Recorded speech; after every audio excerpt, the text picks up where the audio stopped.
नमस्कार, उत्तराखंड न्यूज में आपका बहुत बहुत स्वागत है। चलिए देखते हैं उत्तराखंड की 15 फटाफट बड़ी खबरों को। इससे पहले आप न्यूज को कहां से देख रहे हैं, कमेंट में बताना बिल्कुल न भूलें। लोकसभा प्रत्याशी के समर्थन में सीएम धामी का डीडीहाट में रोड शो, चुनावी सभा को किया संबोधित। मुख्यमंत्री पुष्कर सिंह धामी ने भाजपा लोकसभा प्रत्याशी के समर्थन में डीडीहाट में रोड शो किया। इसके बाद रामलीला मैदान में उन्होंने चुनावी सभा को संबोधित किया। धामी सरकार के बड़े फैसलों को राष्ट्रीय स्तर पर भुनाएगी भाजपा, यूपी राजस्थान में रैली करेंगे सीएम।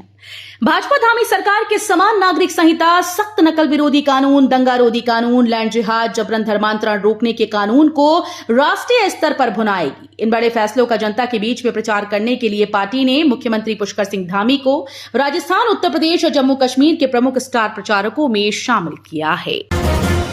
ग्रीन बोनस और बाहरी लोगों से पड़ने वाला बोझ घटाने को मांगेंगे अनुदान, आयोग से की जाएगी पैरवी। उत्तराखंड में केंद्र सरकार से ग्रीन बोनस और बाहरी राज्यों से आने वाली आबादी के बदले अनुदान मिले, इसके लिए राज्य सरकार 16वें वित्त आयोग से पैरवी करेगी। आयोग के समक्ष राज्य का पक्ष रखे जाने के लिए तैयार होने वाले विषयों को लेकर मुख्य सचिव राधा रतूड़ी ने अधिकारियों को दिशा निर्देश दिए। सीएम पुष्कर सिंह धामी को अचानक अपने आंगन में देख खुशी से उछल पड़े जीवन, लगाया गले और खिंचवाई सेल्फी। मुख्यमंत्री पुष्कर सिंह धामी सर्किट हाउस से सीधे गौलापार क्षेत्र में भ्रमण करने निकले। अनुसूचित जाति मोर्चा के जिला उपाध्यक्ष जीवन चंद्र आर्य के वहां रुक गए। सीएम धामी इस तरह आम लोगों से मुलाकात से मिले सुझाव को सरकार की योजनाओं में शामिल करते रहे। बद्रीनाथ धाम में मास्टर प्लान का कार्य दोबारा शुरू, 50 से ज्यादा मजदूर हटा रहे बर्फ, पीएम मोदी का ड्रीम प्रोजेक्ट। बद्रीनाथ धाम बद्रीनाथ महायोजना का कार्य 2022 से चल रहा है। प्रथम चरण व द्वितीय चरण का कार्य लगभग पूर्ण होने के बाद अब बद्रीनाथ मंदिर के आसपास सौंदर्यीकरण व अलकनंदा किनारा रिवर फ्रंट का कार्य हो रहा है। उत्तराखंड के हल्द्वानी में छूटने लगे नलकूप के पसीने, हजारों के सूखे हालात। गर्मी के आगमन की आहट भांपते हुए हल्द्वानी के नलकूपों का पसीना भी छूटना शुरू हो गया। 4 दिन से नलकूप खराब होने की वजह से 6000 से अधिक आबादी को परेशानी का सामना करना पड़ रहा है।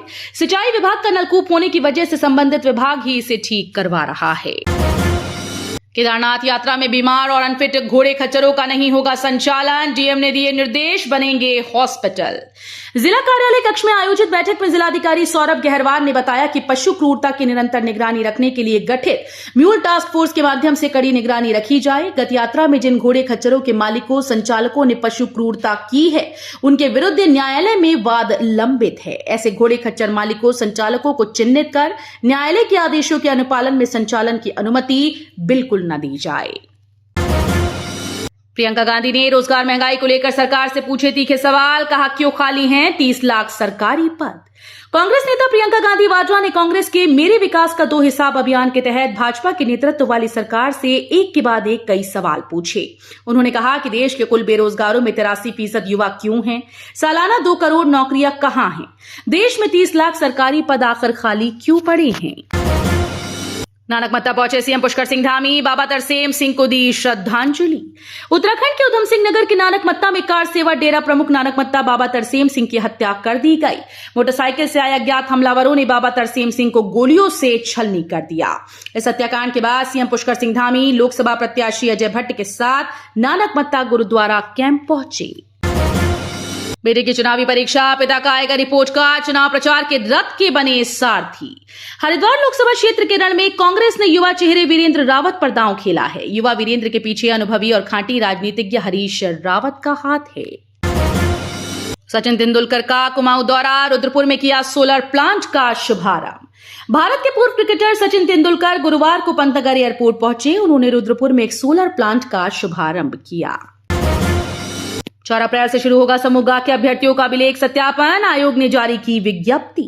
लोकसेवा आयोग की ओर से कृषि उद्यान पशुपालन विभाग के लिए समेकित परीक्षा 2023 के अभ्यर्थियों के अभिलेख का सत्यापन 4 अप्रैल से शुरू किया जाएगा, जो 16 अप्रैल तक होगा। 12वीं गणित के परीक्षार्थियों को मिलेंगे 7 बोनस अंक, कोर्स से बाहर से आए सवाल, बोर्ड ने दी राहत। उत्तराखंड विद्यालय शिक्षा परिषद ने इंटरमीडिएट के गणित के परीक्षार्थियों को पाठ्यक्रम से बाहर से आए 2 सवालों पर राहत दी। बोर्ड ने परीक्षार्थियों को दोनों प्रश्नों के एवज में 7 अंक बोनस देने का निर्णय लिया है। उत्तराखंड में पानी के खतरों से खेलेंगी महिलाएं, खास प्रशिक्षण दे रहा पर्यटन विभाग। अब महिलाएं भी पानी के खतरों से खेलकर करियर बनाएंगी। पर्यटन विभाग ने पहली बार 26 मार्च से नारी नौका कोर्स शुरू किया, जो 30 मार्च को पूरा होगा। महिला white water river rafting guide प्रशिक्षण शिविर में 14 महिलाओं को यह प्रशिक्षण दिया जा रहा है। उत्तराखंड में जांच के बाद 7 नामांकन खारिज, अब मैदान में 56 उम्मीदवार। राज्य में लोकसभा चुनाव के लिए जांच के बाद जो नामांकन वैध पाए गए, उनमें टिहरी लोकसभा सीट में 11, गढ़वाल में 13, अल्मोड़ा में 8, नैनीताल में 10 और हरिद्वार लोकसभा सीट में 14 नामांकन शामिल हैं। तो ये थी उत्तराखंड की 15 बड़ी खबरें। रोजाना ऐसे ही सबसे पहले अपडेट पाने के लिए चैनल को सब्सक्राइब करना बिल्कुल ना भूलें। साथ ही वीडियो को लाइक भी कर दें। धन्यवाद।